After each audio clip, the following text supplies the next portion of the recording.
Hello বন্ধুগণ, চলে আসলাম আপনাদের মাঝে আবার নতুন একটা ভিডিও নিয়ে। কেমন আছেন সবাই? আসসালামু আলাইকুম।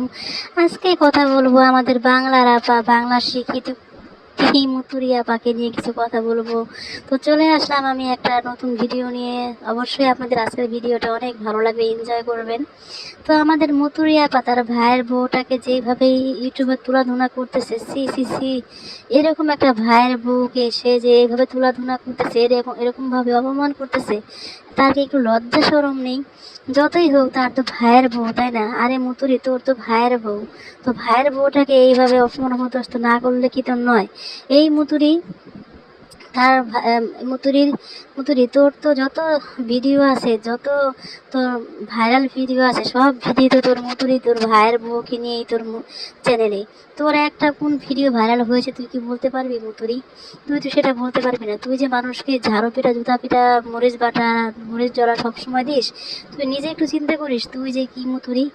তোর নামটা মুতুরি থেকে আসলো। এই মুতুরি যখন নিজের প্রেগনেন্সি অবস্থায় মুত নিয়ে গোন্দার নামাকা স্বামীকে নিয়ে বসে নিজের মুত পরীক্ষা করেছে, তখন থেকে বুঝতে পেরেছি এই মুতুরি যে কত ডলার লোভী। মুতুরির চ্যানেলে মুতুরির ভাইয়ের বউকে দেখিয়ে দেখিয়ে এই পর্যন্ত এসেছে। মুতুরি তার ভাইয়ের বউকে দেখিয়ে দেখিয়ে এই পর্যন্ত মিলিয়ন মিলিয়ন সাবস্ক্রাইবার করেছে। এখন সেই ভাইয়ের বউটাকে কীভাবে অপমান অপদস্থ করে, তার কি একটু লজ্জা শরম নেই? তোর চোখে যদি পিছিয়ে থাকতো, তোর চোখে যদি লজ্জা থাকতো, তাহলে তুই তোর ভাইয়ের বউটাকে এরকম অপমান অপদস্থ করতি না। যতই হোক, আবার বলিস আদরের ছোট ভাই, 10 বছর ধরে নাকি মানুষ করেছিস। তো 10 বছর ধরে তোর ভাইকে তুই কি মানুষ করেছিস? তোর ভাইকে তুই কি লেখাপড়া করে বিসিএস ক্যাডার তৈরি করেছিস তো কামলা তৈরি।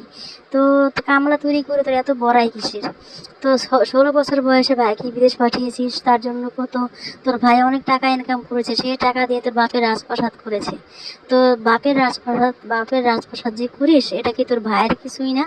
তো হয়তো বা তোদের মধ্যে কোনো জ্ঞানজাম ভালো বা কোনো সমস্যা হয়েছে, তাই বলে ইউটিউবে এসে যে এরকম একটা মানুষকে, একটা বউকে, ঘরের সম্মানকে তুলাধুনা করতে হবে, সেটা তো কোনো মানে নেই। তো আমি বলবো এই মুতুরি একদম, মানে মুতুরির মতো যদি এরকম একটা যদি খাটাস ননাস বাংলার ঘরে ঘরে থাকে, তাহলে সেই ঘরটা হয়ে যাবে জাহান্নামের থেকে বড় ভয়ঙ্কর, জাহান্নামের থেকে বড় ভয়ঙ্কর হয়ে যাবে। তো ঝাড়ুদার নিয়ে মুতুরি ঝাড়ু নিয়ে এসে তারপর দর্শকদেরকে যে লাথি পিটা উষ্টা পিটা করিস, তোর কি একটুখানি লজ্জা শরম নেই? তুই যে তোর দর্শকদের টাকায় তুই গহনা কিনিস, সৌদি আরব বারবার যাস, তোর গুন্দাল মার্কার স্বামী এতটাই তো ক্ষমতা নেই যে তোকে একটা লাখ লাখ টাকার গহনা কিনে দিবে। তুই আজকে ইনকাম করিস বলে তোর গুন্দাল্লা মার্কার স্বামী তো সব অন্যায় অত্যাচার মেনে নেয়। আমরা দেখেই বুঝতে পারি তোর গুন্দাল্লা মার্কার স্বামী যে তোর কথায় উঠে বসে। কিন্তু মানুষের বউ যদি, মানুষের স্বামী যদি মানুষের বউর কথা শুনে, তাহলেই তোর মানে এত মানে আঘাত লাগে কেন, তুই সেটা বলতে পারবি? তোর ভাইয়ের বউ তো, তোর ভাইয়ের বউর কথা শুনতেই পারে। এই বলে যে তোর একদম সবসময় তাকে তুলনা করতে হবে, একটা ইউটিউবে এসে একটা মানুষকে যে এরকম অপমান অপদস্থ করতে হবে, সেটা তো কোনো মানে নেই। সি সি সি, কীভাবে পারে?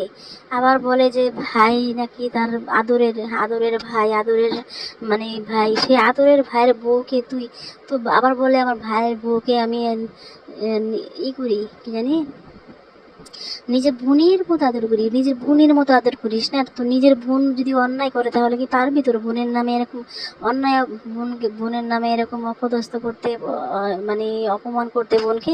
সেটা তো পারবি না। তো বোনের মতো যদি মনে করতে, তাহলে কিন্তু কখনোই তুই এরকম ইউটিউবে এসে একটা মহিলাকে তুলাধুনা করতে পারতি না। 17 দিন থেকে ভাইয়ের বউ বাংলাদেশে চলে এসেছে, চোরের মতো চলে এসেছে। তো ভাইয়ের বউ যখন চোরের মতো আসে, তুই তো নিশ্চয়ই ডাকাতের মতো আসিস না? তোর কথাবার্তা তো ডাকাতের মতো, তুই যে তোর এই কথাবার্তায় তো ডাকাতের মতো। তুই নিজেকে তো মানে ভালো মানুষ, শিক্ষিত ব্র্যান্ড মনে করিস। তুই যে কতটা ব্র্যান্ড, সেটা তো আমরা সবাই জানি, বুঝতেই পেরেছি। একটা ব্র্যান্ড যদি হতি, শিক্ষিত হতি, তাহলে এরকম অশিক্ষিতর মতো কাজ তুই করতে পারতি না মুতুরি। যে ব্র্যান্ড হওয়ার যোগ্যতা লাগে। তুই তোর ইউটিউবে তুই এত বড় হয়েছিস কীভাবে, সেটাই বুঝি না। এই তো ভাইয়ের বউকে দেখিয়ে, তোর ভাইয়ের বউকে ইউটিউবে সবাই খুব পছন্দ করে, তোকে কেউ পছন্দ করে না। তোর ভাইয়ের বউকে দেখিয়ে দেখিয়ে তুই এখন যখন ভাইয়ের বউ আর ক্যামেরার সামনে আসে না, এখন একদম তোর মানে কলেজাটা ছিঁড়ে পুড়ে যাচ্ছে। এখন কীভাবে ভাইয়ের বউটাকে তুই ক্যামেরার সামনে আনবি, এনে তোর চ্যানেলটাকে 3 মিলিয়ন করার চিন্তা ভাবনা তোর আছে, তাই না মুতুরি? হ্যাঁ মুতুরি, কি রাগ করলাম মুতুরি? মুতুরি, মুতুরি তোমার নামে এই কথাগুলো যে বললাম, একটা মিথ্যা কথা বলেছি মুতুরি, কি রাগ করলাম মুতুরি? মুতুরি মুতুরি, হ্যাঁ মুতুরি, হ্যাঁ রে মুতুরি রে। তো মুতুরি তোকে নিয়ে এরকম কথা বলেই যাবো, তুই যতদিন পর্যন্ত ঠিক না হবি তো ফ্যাসিস মুতুরিকে নিয়ে এরকম কথা বলে যাব। ফ্যাসিস মুতুরির পতন কবে হবে সেটা একমাত্র আল্লাহ জানে। তো খারাপ মানুষের পতন সহজে হয় না, ভালো মানুষের পতন তাড়াতাড়ি হয়, সেটা তো আমরা বুঝতেই পেরেছি এতদিন ভিডিও দেখে দেখে, সেটা বুঝতেই পারলাম। তো আজকের ভিডিওটা কেমন লাগলো সবাই কমেন্ট করে জানাবেন। আল্লাহ হাফেজ।